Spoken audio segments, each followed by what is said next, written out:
Hello and welcome to the Purpose and Power podcast. I'm your host, Stephen Walker, and we're here to, of course, help Christian business owners, faith-based influencers, and thought leaders share the wisdom and knowledge and insight they've gleaned from their personal journeys of faith and victories.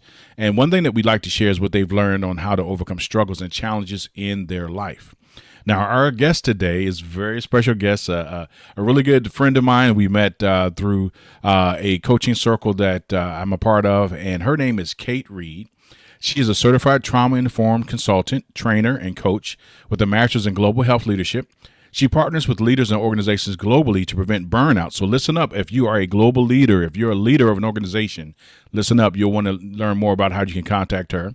But she helps them with preventing burnout, mitigate negative trauma impacts, and respond to mental health needs. Now, Kate has led initiatives in Ukraine, Singapore, East Africa, of course, in the U.S., and has received national awards for advancing health equity. She's a graduate of the National Leadership Academy for the Public's Health and the National Coalition Academy. Kate, welcome to Purpose and Power. Thank you, Stephen. I have so much respect for you, and we need you. So this is a joy to get to spend this time with you today. Absolutely. I'm glad you had some time to give us. You are traveling around the world. We'll get into that in a little later. But Purpose and Power Nation, today we are going to delve into the important topics of preventing burnout, mitigating negative trauma impacts, and providing effective responses to mental health needs. And that's a big need these days. Kate is our expert in the field on these topics. So today she's going to help you prioritize self-care, build resilience, and support those around you. All right, Kate, let's start the conversation today by unpacking trauma. Why should our listeners, the Purpose and Power Nation, care about trauma? I think this could not be more important. This is a global pandemic. The CDC says that if an individual has 6 or more traumatic events in their life before their 18th birthday, their life expectancy is 20 years less. Even if they don't engage in risky behaviors, just the physical toll on their bodies. The trauma really is ultimately life or death because it affects us on such a deep level. It actually injures our brain and it can be passed on generationally. And we know that there's over 40 different life predictors that can come from trauma. It affects us in our health. It affects our behaviors. It affects so much of our lives. That we know that there's 3 different types of trauma. We talk about the layers of adversity. There's adverse childhood experiences, and that's things like parental substance abuse or neglect, any form of abuse. But there's also, that's really when you think about like a tree that's growing, that would be like the leaves and the branches. But then we go deeper. We have to look at our community. We're affected by our environments. Absolutely. And then we have adverse community environments. And that's things like poverty, racism, discrimination, lack of affordable housing, lack of educational opportunities. But then we go even deeper. So that would be, the adverse community environments. That's the roots. But we got to go deeper and look at the soil. And that's our adverse collective historical events, things like slavery, wars, forced displacement, Holocaust, all of those things affect us. And it's so deep, but there's so much hope of what can actually be done in light of all these negative impacts of trauma. Absolutely. As you went through that list, I started thinking about people groups that I know and that I'm a part of, especially living here in America. And I'm thinking, wow, that means Americans are going to die quicker than most people around the world because we've experienced a lot of that, which you already said. But of course, there's a lot of shared trauma globally, especially over the last 3 to 5 years. But how long have you been helping people and organizations deal with trauma? I have been working with helping organizations to heal for over 8 years. I grew up in Nairobi, Kenya in East Africa. My family's lived there for 22 years. Wow. And that's really where a lot of this came from in my life, was just the hunger for my people. Like we can't just turn our heads away from this anymore. Like we need to really address this. And unfortunately in society, people just invest so much in just putting Band-Aids on symptoms instead of going after root cause healing. Yes. And they say that, your life expectancy can even be predicted by your zip code. So because there's so much inequity in our systems, we need to go after healing our systems. and Yes. not just on an individual level, but on a community level. And there actually is healing that is possible if we just are able to help equip the people around us to share all the science and just the hope of what can be possible. It's interesting you say that you lived in Nairobi, Kenya, in Africa, and for over 20 years, you saw the world completely different than someone growing up here in America. I actually lived in Egypt for a while myself, and actually it was my trip to Egypt and my time in Egypt that changed the way I saw the world. It was another reason why I came back to America and decided that I was going to commit my life not only to Christ and being a Christian, but to helping others to get out of the darkness that's in this world. I think in America, we take a lot for granted, and it's almost like we're sedated and we can't really see the realities that exist in this world, and there is hope. There's help and there's hope. So now, speaking of foundations, I started thinking about this podcast and knowing and having been watching you for like the last year or two, and all that the wonderful work that you're doing. I started thinking about, where did this come from? Like, what triggered Kate to really say, you know what? Helping people through their trauma is going to be my passion, and this is what I'm going to commit my work to. Can you think back and say, okay, these were the moments that I said, this is what I'm going to champion in the world? Absolutely. And it goes back to when I was a little girl. Okay. It's so real. What happens, in the early stages of our life really does set the stage. They talk about the importance of, the first 1100 days and how that informs the rest of our worldview. But I really believe that for me, growing up as a little girl, like I said, it felt like my people are bleeding, with the effects with trauma and just so much pain. And even in the church, seeing so many times people with good intentions, not knowing how to actually help people heal and doing more harm than good. So as a little girl, I just felt this burning passion. There has to be more to actually help people heal. It's not enough to just say, okay, come sit in our pews and sing our songs when you're bleeding, But there actually can be healing. So that's really where it came from, was just this burning passion in me, to help, just to unearth, Lord, what is there that can help our people heal truly? Yes. And that brought me on my whole journey of the healing work that I needed to do in myself, to learn how to release everyone and everything to God, and not to, go in as a first responder who then is bleeding in the process. I need to make sure that I'm connected to that source of healing. Yes. And always releasing everyone and everything to God, the true source of where that healing can come from. So your worldview has been shaped by your experiences, and your life, the path that you've taken in your life, has equipped you to start dealing with some of those things. There's a phrase you say that's interesting. You said my people. Define that for us. What is, when you say that, what do you mean? So my definition of family is not biological. It's the people that I'm doing life with. Yes. And so, they say it takes a village to raise a child. I am so honored that the village, that raised me, is one that has walked through these layers of adversity. And yet they're not bitter. They're the ones who are still, working to help others find that healing. And so my people, that's, when I was just growing up, one of my best friends, she was a girl from South Sudan, and she was the one who said that phrase. And it's really, for me, as somebody who's, lived in many different countries, it's the people that I'm doing life with. Those are my community. So maybe they're not my biological family, as I grew up on the other side of the world as my biological family. And for me, home is, where you are, you invest to be as fully present as possible. I remember when we were just little girls moving to Kenya, and we were in London on just outside walking around, and my older sister, she was 7 years old, and she was crying and tired, and she said, "Mommy, can we just go home?" My mom said, "Honey, where's home?" And she goes, "The airport." That for us, so much of our lives, it's the people that we're with at the moment. So my last 2 years in Israel, those were my people. Growing up in Kenya, my family's been there for 22 years. Those are my people. But it's just the people that are in front of me who need love and hope and healing. And that's all of us. So many times when I talk about becoming trauma informed, people want to say, oh, that's those people over there. I'm like, oh, no. That is all of us. So we Yes. all need healing so desperately. That's amazing. If you're just now joining with us, Kate Reed is our special guest. She's a burnout prevention specialist and trauma-informed certified consultant and trainer, and she is amazing. As you can tell, she has a great story. And Kate, I know some of our listeners, some of the Purpose and Power Nation, they're wondering, okay, is she just a coach that read a book and she's teaching what she learned, or is this coming from another place, a deeper place, a personal experience?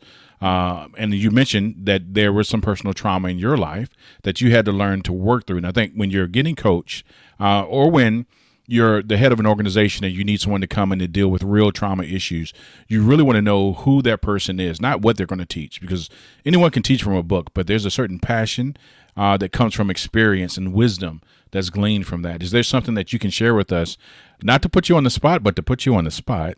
Is there is there anything that you can share with the Purpose and Power Nation that you experienced and how you were able to deal with that and get hope again in your life? Absolutely. Well, if we're gonna go deep, I think for me personally, there was a defining moment.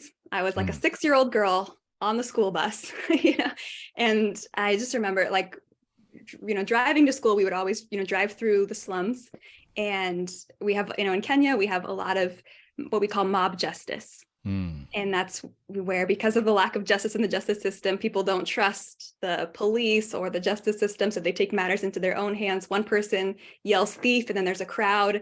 They put a tire over that person and burn them. Oh my so gosh. I was a 6-year-old little girl. I know we're going deep, but that's good though. No, I want to hear that. Yeah. So I'm a 6-year-old little girl looking out the window on the school bus, and I see this man burning, on the side of the road. And in that moment, really changed the rest of my life. I inherited some wounds from that moment of just, internalizing the pain of the world is so, so great. And I went to an unhealthy place of, okay, so my value isn't just, what can I do to help pause or help, decrease that pain just a little bit. So I had to do so much healing work to wrestle with God of all the times, growing up, all my peers, everybody's in poverty. And to wrestle with God of where were you, when all these things happened. That's good. And then my last 2 years living in Israel and in the war and all, the air raids are going off. And then I was just in Ukraine and just so much seeing my people suffering. There was so much healing that I needed to do and to be able to release my people, to God and to trust him, that he cares for their healing so much more than I do. And I need that healing so very much as well. So it's just really from soaking in the presence of the Lord, that's that true source of healing, to be able, we call it, benevolent detachment, to release everyone and everything to God. And so doing that work myself and just learning, rest rhythms, being in Israel, in light of the war that's constantly going on all around us, to be in a society that rests first with Shabbat. The whole country, that's their national template. We rest first. And so in that season, God did so much healing work in my heart. And then my master's degree in Israel was in how people heal from trauma. And that's the best place to learn how to heal from trauma, from people who have lived their whole lives in war. Like they have bomb shelters at the playgrounds. Every kindergartner knows we have every room, every house has their own bomb shelter. So they've just lived their whole lives in it. So to really learn how do we help people heal? And that's good. So insightful. That's good. Okay, so Purpose and Power Nation, Kate slid a word in there on you. You probably say, what did she say? Shabbat? What is that? So Shabbat is Sabbath, and so she's talking about observing the Sabbath, the time of peace, and that's understood from not only a religious standpoint, but just from a mind, body, spirit standpoint, that you have to have rest, period. And then once you have that, you're able to pursue peace, and that's important. And so as you're hearing her story, it's coming out of an experience, and she's certainly talking about true trauma, and not to belittle anyone else's trauma. Oftentimes on the path to purpose, we experience these moments where we go through it first so that we know what we're talking about when God uses us. And so we have to experience these suffering points in our life. And I remember for myself, even I started complaining. God wants you to keep it real, Kate. God wants you at all times keep it real. He's holy, so you got to come to Him with reverence, right? But I was like, God, I don't know what you're doing. Like, what's going on? I mean, this pain that I'm feeling, the suffering that I'm going through, like, did I do something wrong? Like, why am I suffering? And oftentimes that comes because we're looking out of windows and not at mirrors, right? We're looking at other people's lives and we're reading their posts and they seem to be having fun and celebrating life and no problems at all. And so anyway, God will meet you at the point where you're open to hear Him. And I really wanted an answer to that question. Why am I suffering? What he took me to was Christ. He took me to Jesus Christ. He said, what did Jesus do to suffer the way He suffered? What did He do wrong? And I was like, well, nothing. He's sinless. And He revealed to me exactly. We have it wrong in this world where we think because we've done something bad things happen to us. No, we live in a fallen world. There's evil around us, all around us. And he took me through a study on suffering, pain and suffering. And what came out of that was that, there's a scripture that says that Jesus learned obedience through what He suffered. And so if we suffer with Christ, we'll also reign with Christ, the Bible says. And so for those who are going through suffering, there is a purpose for it. You may not understand it on this side of the suffering, but once you are delivered out and you look back, you'll look back and go, wow.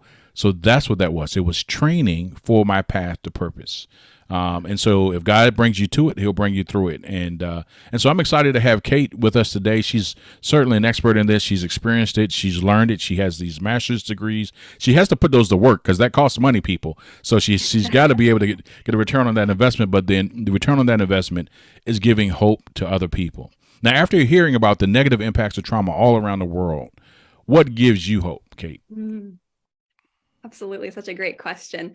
Sometimes, as like a trauma-informed consultant, when I walk into the room and I'm sharing all the data about why trauma is so important and it impacts us, it sounds like I'm the doom and gloom lady. But there is truly hope. And I can look you in the eyes. I know we're over Zoom. I'm looking you in the eyes and I can tell you with everything in me that there is hope for healing. Yes. I think the true definition of joy is the experience of someone else wanting to be with us in an unconditional way, no matter how hard the things that we've been through are. And I think that's so true, that there is actual healing. And the way that God made us as humans is incredible. Our brains, as I said, they're injured by trauma, but they can actually rewire and heal. Yes.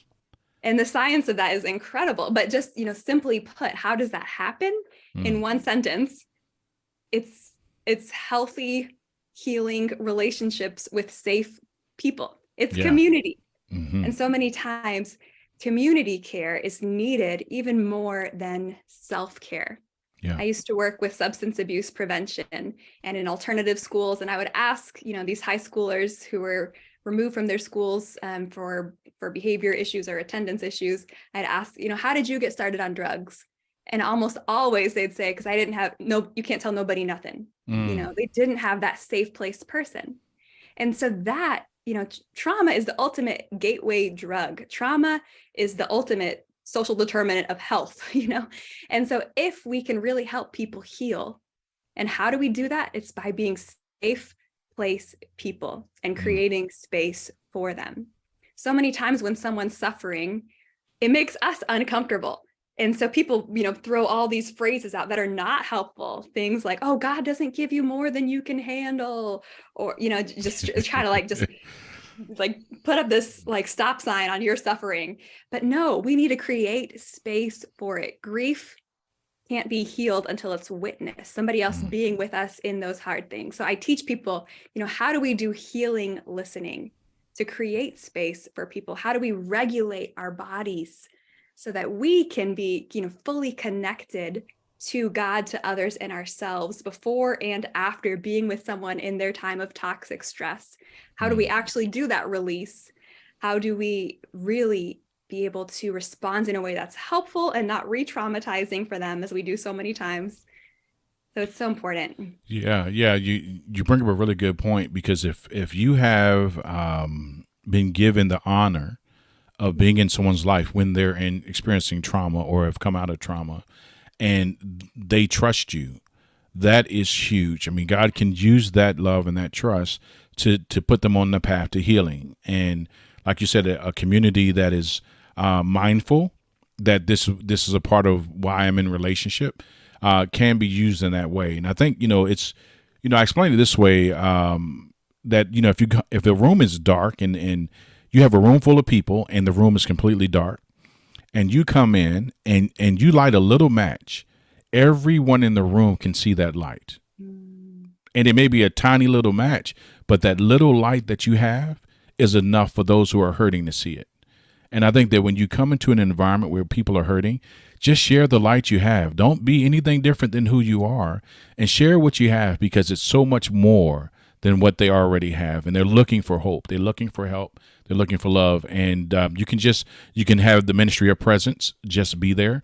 But you can also be there and be informed by Kate, because Kate knows the tools and tactics to be able to help you to help others to get through it. So if you have an organization or a company or a church, or a family that needs this kind of information, we're touching the tip of the iceberg today. There's so much more that Kate can share.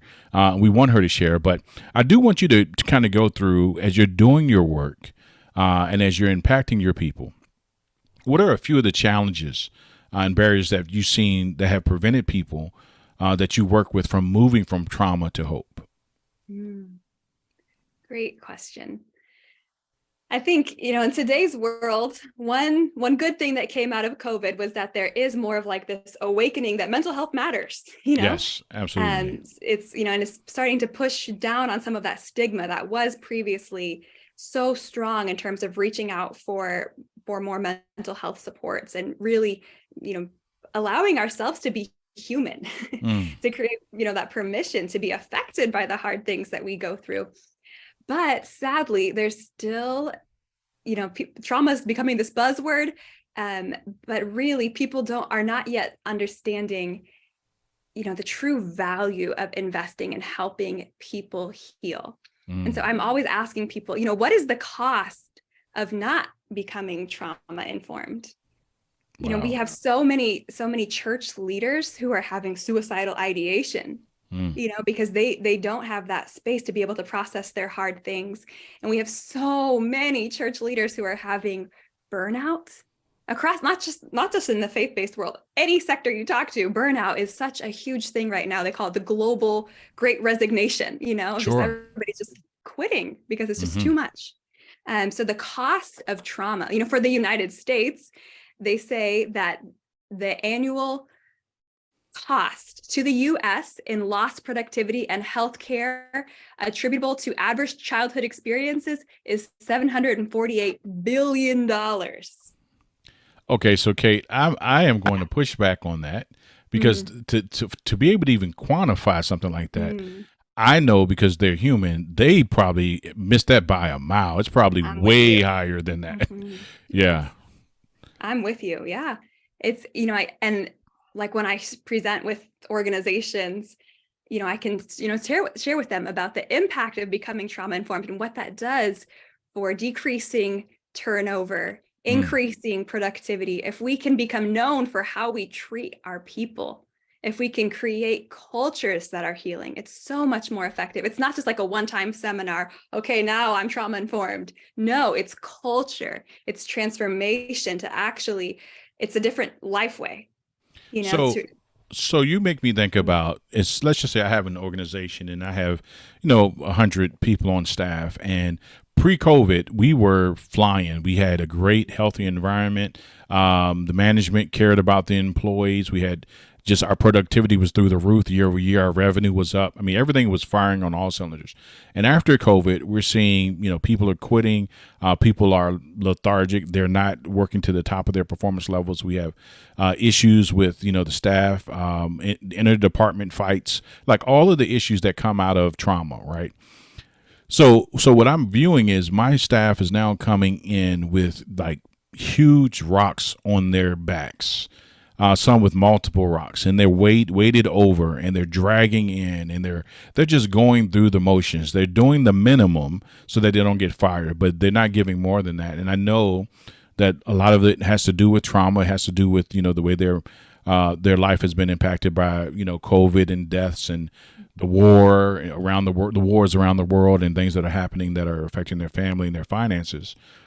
How do I get my arms around that? Like, what's the call to action for leaders, like in light of all the impacts of trauma? Absolutely. Culture matters. It's not enough, when someone is in the way you described it so beautifully, with all those rocks on their backs, so heavily weighed down, barely surviving. It's not enough to tell them, okay, go have some self-care, go do a little facial and light some candles. Like, that's not That doesn't work. if the system is broken. So that's where we need to really look at our systems. Okay. We need to look at our HR policies. We need to look at our physical environments. We need to look at our, the actual rhythms that we're working out of. I encourage leaders, have your people do a rest audit to look back of when did you actually truly rest, not just like escapism tendencies, but, really filling yourself up with what is life-giving for you. And that's so important. The root of the word restoration is rest. Yes. In our society, we are so not good at that.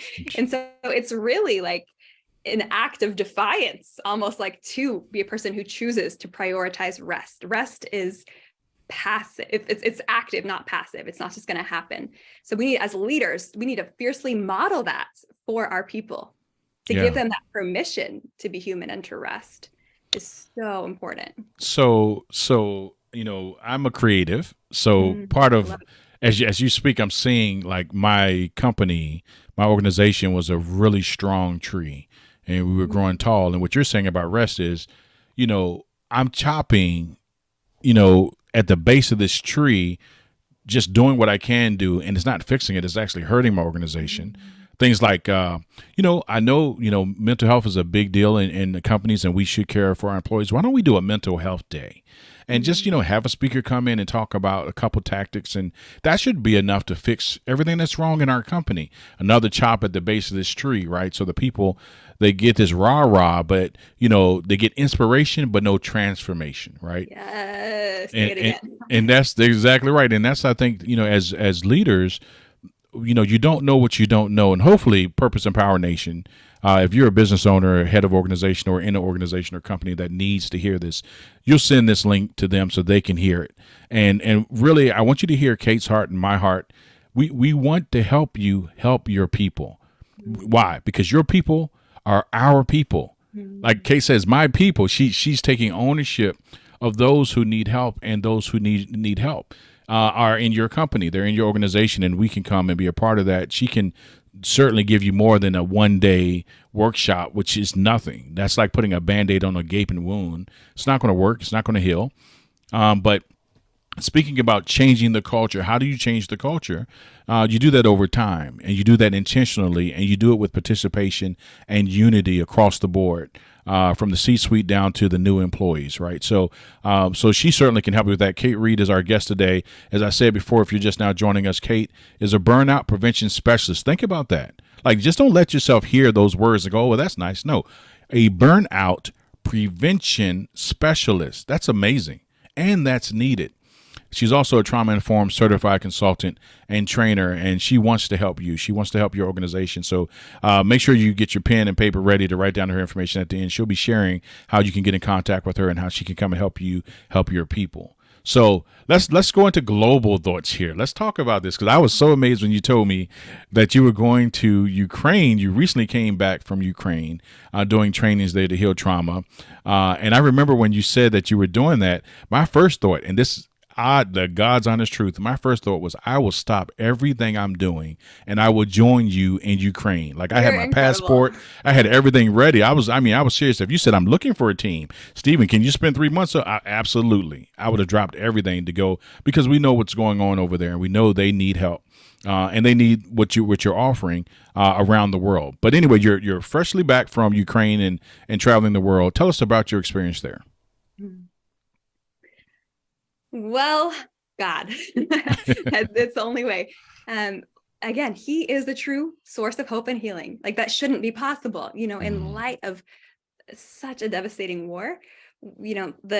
The healthcare partners that I was working with, they were saying every single individual that you're speaking with has anxiety, depression, PTSD, which personally, I don't even call it PTSD because that disorder, that sounds like so stigmatized. Sure. It's really just complex trauma, and when do we get out of that? The post part, but I think everyone that we were just interacting with had so much deep, deep trauma.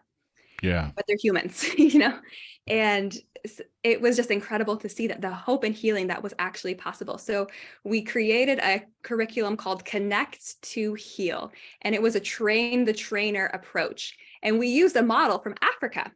Oh, so okay. in Zimbabwe, they have what they call the friendship bench model. And I love this approach. And this was birthed out of the fact that, okay, there's so much trauma, there's so much need, and none of our people are going to have access to a counselor, in a clinical setting, but there's the need. So what are we going to do? We can't just turn away from it anymore. So what did they do in Zimbabwe? They started equipping and training grandmothers, because who doesn't trust a grandma, right? That's great. Like everybody wants to talk to a grandma. Okay. And so it just takes away that stigma and it makes it accessible. So they would just have these benches throughout the community to create these listening sessions. And then they would equip these grandmas to be safe place people and to help be connectors, to connect the dots of, okay, this person's going through this. This is, a way that they can find some actual solutions to help alleviate some of this pain and people to wrap around them. So that's the model that we used to help these, to train the trainers in Ukraine. And it was just incredible how the Lord worked. We had air raids going off in the middle of the training. I was going to ask you about that. Okay, how close were you to actual? To talk about, regulating your body. Like when all those alerts are going off on their phones and it's over their families and their kids. And okay, how do we actually do this in real time? So now, what part of Ukraine were you in? So actually, to clarify, so we were actually in Poland. We had leaders from all across Ukraine to be able to come together. Okay. And part of it was for them to experience also a time of soul care and respite. Sure. Because they have all been on the front lines in the trenches, doing so much heavy lifting, nonstop trauma. So for them to finally be in a place where they can just breathe for just a little bit. My friend Svetlana said, our time together felt like a warm bath, because she's just been taking care of everyone around her, doing such beautiful work. And she has human needs, Sure. And so for her to finally be in a safe place where she can process for all of these leaders, not all of them, there was a few that it was their first time to ever speak with, a counselor, to have that option. The effects of the Soviet culture previously, it's that same culture of don't tell no one nothing. You can't trust your neighbor because they could turn you in. So to create the safe places for them to process their pain. And then we taught them, how do we turn on our relational circuits when we've been in a time of toxic stress? How do we, regulate our bodies? How do we help someone else regulate their bodies when they're just, the lid is flipped, it's just out of control? Very basic, tangible, easy things. For example, like if a child is in a time of so much toxic stress and they're just out of control, you can give them like a sour candy, so simple, but that can like trigger their brain, like that shocks the system, or even just holding an ice cube, just like basic things can help be grounding, like in that moment, to help bring them back to the present time. Just basic, things that we don't think about. So that's interesting, because you have me thinking about fight or flight, right? So when something happens, and in an instant, something's happening in your environment, your body is triggered to react a certain way. Despite what you were focusing on, your body's going to react. And then you have to catch up to where your body is at to realize, where am I? Like, what am I dealing with? And then how will I respond? And so it seems to me that those tactics are rewiring your mind in the moment. So you could be thinking you're mad at someone, but you put a piece of some ice in your hand, your body's you're going to look at your hand like, oh my gosh, what is that? And your thoughts will change. It'll change what you're thinking about. I think being able to be rational in the moment. And of course, those who've experienced trauma, we have almost like a psychological callus that allows us to endure a little bit more pain and quick change. it's part of the coping mechanism. I think I've experienced a ton of that in my life, and so I know a little bit about that. But the people that you were speaking with in Ukraine, and I was actually speaking to my wife about this, that they didn't know that their whole world was going to change. They thought life was going to go on. They're going to go to work and grocery store, and what we're going to do for our party on Saturday, and then war breaks out. Like real war, like missiles coming in, and apartments getting blown up, and people running for their lives. So what do you do in that moment is important, right? So your children and those you're responsible for are going to feed off of you. And if you aren't grounded and if you don't know how to deal with these things, that trauma will transfer to them. If you're strong and if you're mindful and if you have these tactics and techniques, you'll be able to pass security to them to help them endure the time of traumatic experience a little bit better than most. They'll come out the other side stronger and not really have it terrify them after the event and them experience like it over and over again. So how do you process, how do you help them process the experience without taking away from what they truly experienced? Absolutely. To be able to create that space, for them to process and to heal. And not to rush through it. I think we talk about, and this is something that, Michelle Phoenix talks about we start with, revelation, creating opportunities and the safe environments for them to acknowledge how deep their suffering has been. Confirmation, letting the hurting individuals know like how awful what they're describing is, and that their pain, their sadness, their anger, that's all so valid. Affirmation, just stating, that what they're sharing is not weakness. Sometimes you need someone to say to you, of course you're broken Sure. because of what you've been through. And Yeah, that's we're not human too. weakness. We're not Yeah. superhuman. We're human. Yeah. And just to help, facilitate, connect the dots for them to get some of that, sometimes when it's needed, that professional counseling, if that's an option, that devotion, unconditionally sticking by their sides in those hard moments when their behavior, is showing they've been through some really hard things. And intercession, just being with them, that you're for them. People know in a moment, are you for them? Are you against them? Are you for yourself? So we need to just create those cultures where what you've been through is valid, and we are creating the space for you to process it however you need to. That is so good. That's like a warm bath. I can just feel that. And you know what? And if you think about it, those who are the trainers, those who are the facilitators that you'll be helping to do the work once you leave, they also need help. They experience the same thing. Most of them who are in those environments have gone through the same trauma. And it's almost like being in an airplane. And would you agree? The first thing you need to do is put your own mask on first before you put the mask on someone else. Have you found that a challenge where people will just forge ahead? No, we have to help as many people as possible, but they're not creating that environment for rest and helping themselves. Absolutely. Especially in the churches.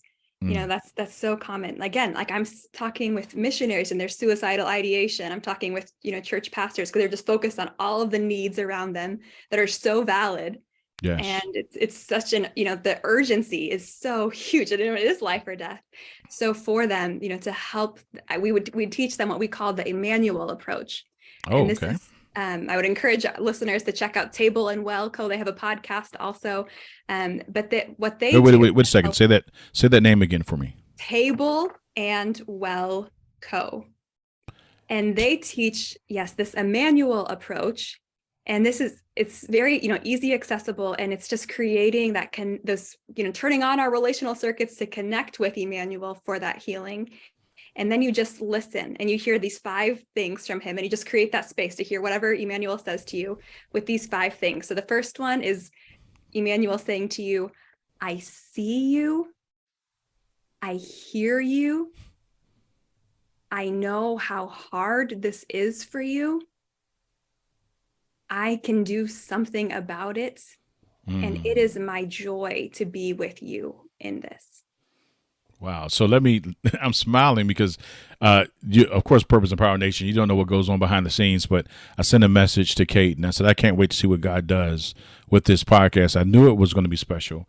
And you're hearing her say the word Emmanuel. And Emmanuel, who she's speaking about, is God. The name Emmanuel means God with us, right? So that's what that means. And I was just speaking to a group about the fact that he is El Elroy, and that means he sees us. It goes back to when Abraham and Sarah couldn't have a baby, and their servant girl, she was Abraham decided that he was going to have a baby by her. And Sarah began to mistreat her, and she ran away from Sarah because she was being so mistreated. And when she got into the wilderness, she just was in the desert about to die, and she was pregnant with this baby. And the angel of the Lord came to her. And out of that experience, she said that God is the God that sees me. Like in my pain, in my trauma, in my fear, God has visited me and comforted me. And God told her to go back, which means we can endure long suffering if we allow him to give us his power, his strength in the midst of our tragedy. And part of that is us allowing him to be God in our life. In the midst, it's one thing for us to say God is good when our bank accounts are filled and we're healthy and happy, but is he still God when you don't have any of those things? When your health is failing and you don't know where you're going and what's happening next, is he still God? And that's when you need to say that he's God. The other time, everybody can say he's God when everything is going good, but will you allow him to be Emmanuel? Will you allow him to show up and be with you? Because that's what that means, God with us. Is God with you? Yes. He said he would never leave you nor forsake you. And you need to trust in him in that. All right, so I'm getting off my soapbox, getting back to our podcast. I love it. We need this. Praise God.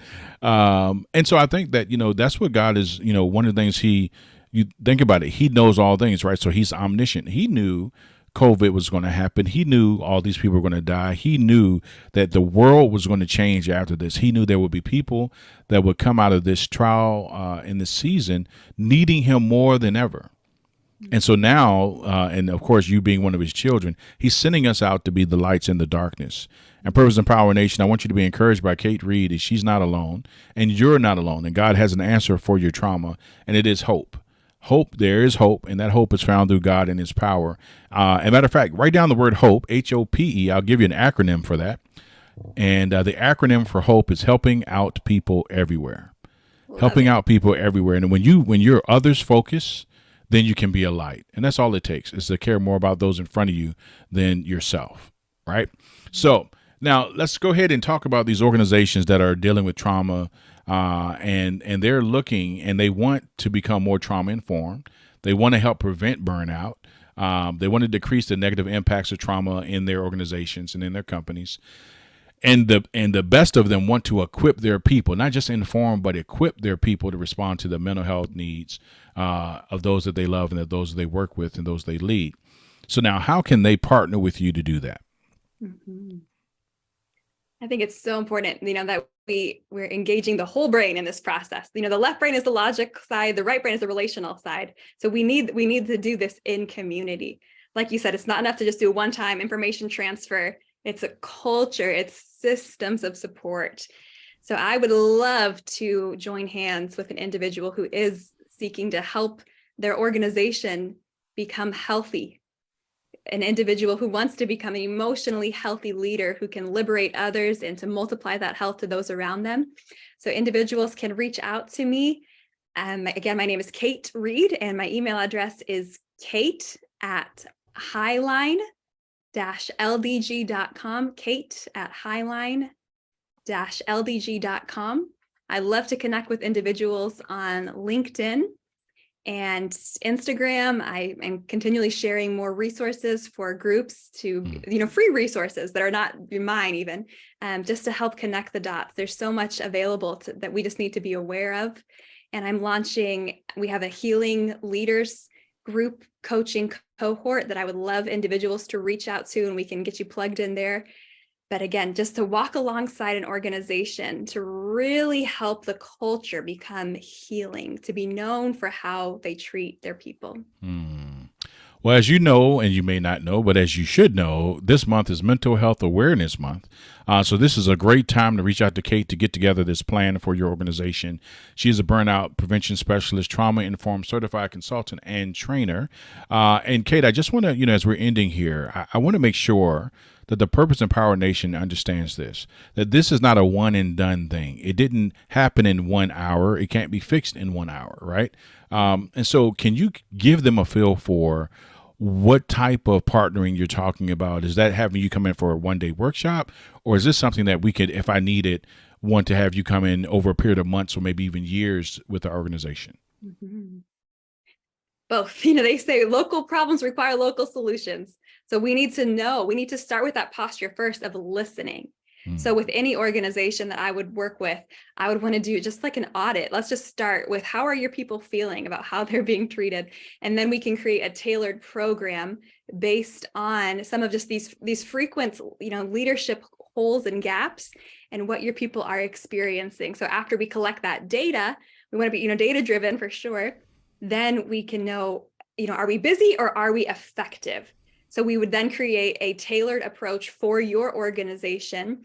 So, for example, it's different with every organization. Sometimes I'll do, a 6-month retainer to really help look at, your HR policies, your physical environment, those rhythms, as well as just giving your leaders those tools of how do they respond to the mental health needs, not only of those in their workforce, but of their family members.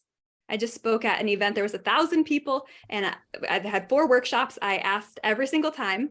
And the first question was, how many of you know someone who's experienced anxiety? Every hand went up. Sure. How many of you know someone who's experienced just any type of depression? Every hand went up. How many of you know someone who's experienced burnout? Every hand. And then I asked, how many of you feel adequately equipped to respond to the mental health needs of those you love and lead? And not a hand went up. We have to do better. We have to equip our people, and we can. So I would love to join hands with your organization in that.